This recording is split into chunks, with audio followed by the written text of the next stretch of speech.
Kasunod ng batuhan ng maaanghang na salita ng dati at kasalukuyang Pangulo ng Bansa, samahan ng mga religious leader lubos nang nababahala. Kaya naman isang dialogo ang niluluto ngayon ng Covenant for the Nation para kay Pangulong Duterte at President Marcos Jr. May balitang A to Z si Kim Salinas.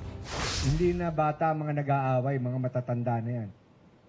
May mga hawak na puwersa na yan. Lubos ang pagkabahala ng iba't ibang leader ng mga religious sector dahil sa patuloy na sagutan ng maaanghang ng mga pananalita ng dalawang may mataas na posisyon, si dating Pangulong Rodrigo Duterte at ang kasalukuyang Presidente Ferdinand Marcos Jr.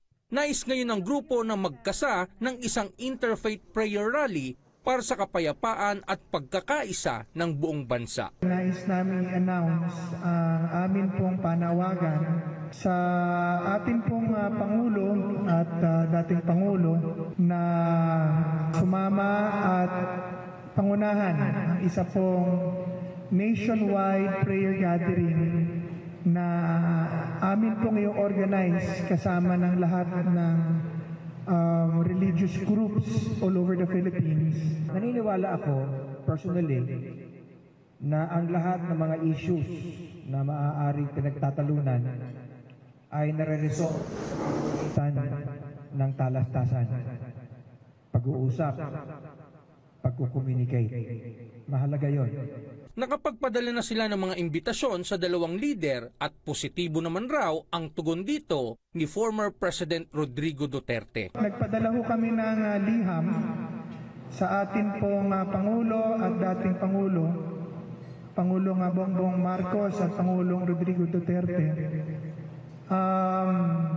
Nung isang linggo at magalak po kami, masaya po namin sinasabi na positibo po ang response ni dating Pangulong Rodrigo Duterte. Habang ang tugon naman para kay Pangulong Bongbong Marcos Jr., Inaantayin na lang po ang ating Pangulong Marcos.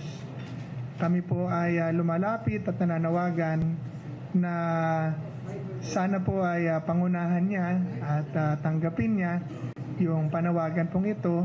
wala pang eksaktong petsa at lugar kung saan ito gaganapin pero nais nila sa lalong madaling panahon. Alam niyo ang ating kaligtasan ay hindi lang kaligtasan sa kamatayan o sa kasalanan.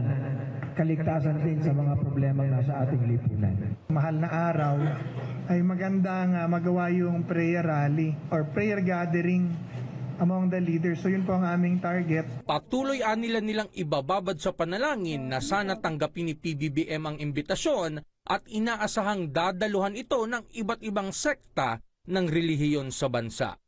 Para sa Balitang A to Z, Kim Salinas.